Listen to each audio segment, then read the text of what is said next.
I used to come out as a kid and hand out refreshments to the firemen, whether it was soup, coffee, if it was hot, cold drinks to them. And doing that over the years, that it was Dottie who got my mother involved in the fire company doing that. That's what then, when I was old enough and had the time, turned around and made me join. Well, I remember one time it was a big barn fire, a dairy farm down the Hillsborough Road there, and there was a calf in the barn, and the barn was burning upstairs in hay. So they said, we have to go and get that calf. So I ran and got the calf, brought it out, set it down, turned around, the calf ran right back in the barn again.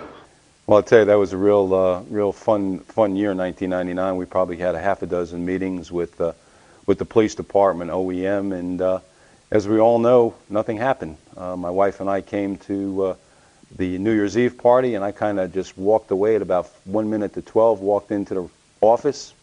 The lights didn't go out, and I spent 5 minutes in there, came back out, and continued dancing. No big deal. Back in 1997, we were driving to Lennon Fink. That's what Wrekin and Coleman used to be called, Lennon Fink.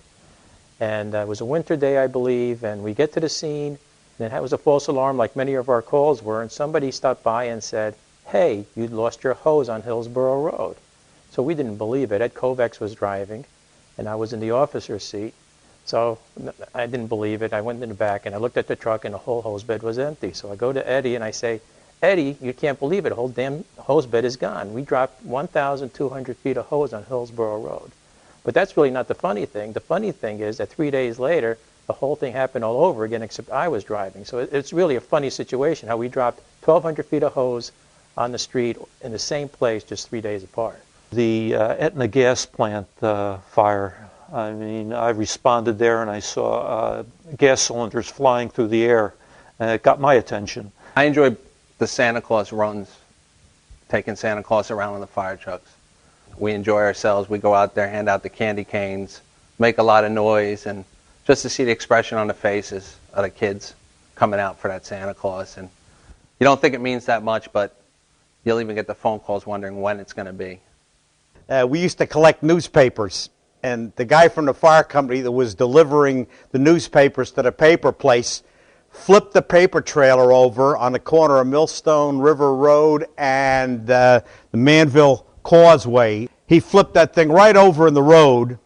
We had to get a tow truck to pull it into the parking lot, and then we spent like about 12 hours up to like 3 o'clock in the morning getting all the paper. We cut a hole in the roof, and we got all the papers out of this thing and got them onto a couple other trucks. Flannery's Farm.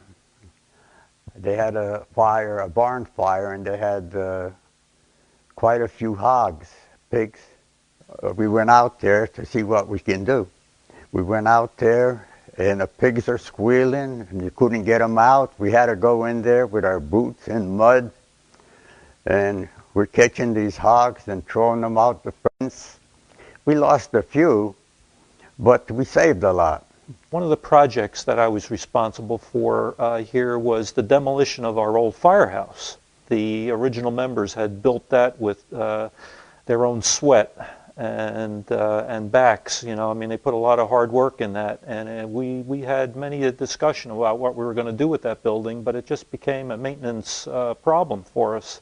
And then we made the decision to demolish it, and I still have some bricks from the old building.